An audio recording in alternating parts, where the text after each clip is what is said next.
Hello my lovely viewers, welcome back to my channel beauty blogs. তো guys, তোমরা সবাই কেমন আছো? আশা করি সবাই ভালো আছো, আমিও ভালো আছি।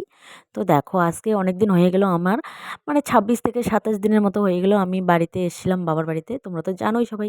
তো আজকে আমি বাড়ি চলে যাচ্ছি, শ্বশুর বাড়িতে। আর ভাই আমাকে এগিয়ে দিতে যাবে, মানে পুন্ডিবাড়ি হাই রোডটাই যাবে। আজকে আর কোচবিহার বাস স্ট্যান্ড যাবো না। তো মানে আমার এমনিতেই লেট হয়ে গেছে, 2টো মতো বাজে এখন, বেলা 2টো বাজে। আর এখন আমি যদি মানে কোচবিহার বাস স্ট্যান্ড যাই তো আমার অনেক লেট হয়ে যাবে। তার জন্য আমি পুন্ডিবাড়ি হাই রোড থেকে গাড়িতেই উঠলাম, মানে স্টেট পেয়ে গেছি আর স্টেটে করে বসে গেছি। এখন আমি আছি কিন্তু ফালাকাটায়।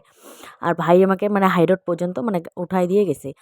আর মানে স্টেট পেয়ে গেছি সাত তো ভালোই হয়েছে, সিটও পেয়ে গেছি। ফালাকাটায় এসেই সিট পেয়েছি। না, না, ঘোকসারডাঙ্গা এসেই সিট পেয়েছি, হ্যাঁ, ঘোকসারডাঙ্গা এসে। তো যাই হোক, তো এখন বসেও পড়েছি। আর মোটমাট মানে এখন বাড়ি যাব। আর আমার তোমাদের দাদাভাইয়ের ওখানে যাওয়ার কথা আছে। তো দেখি কবে যাই, তো গেলে তোমাদের সাথে তো শেয়ারই করব।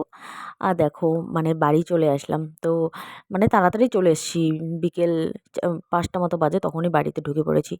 তো একটু মানে ঘর-দুয়ার কত নোংরা হয়ে আছে সেগুলো এখন পরিষ্কার করব। তো তোমাদের সাথে সেটাই শেয়ার করছিলাম। দেখো, বাড়িতে না থাকলে ক্যামেরাতে অতটাও বোঝা যাচ্ছে না। বাড়িতে না থাকলে কি অবস্থা হয়ে থাকে। তো যাই হোক, এখন তবু বাতাসের দিন না, হুড়কা বাতাস নাই। তো যদি মানে বাতাস-টাতাস হতো তাহলে তো আরও ঘর বেশি নোংরা হয়ে যেত। যেহেতু উপরে সিলিং নেই, তো মানে মোটামুটি ভালোই আছে। তো এখন এসব পরিষ্কার করে নিচ্ছি। তো ব্লগটা এই পর্যন্তই, ছোট হয়েছে খুব। তো তোমাদের কেমন লাগলো অবশ্যই জানাবে কমেন্টে। আর নেক্সটে চেষ্টা করব বড় করে ব্লগ করার। তো টাটা।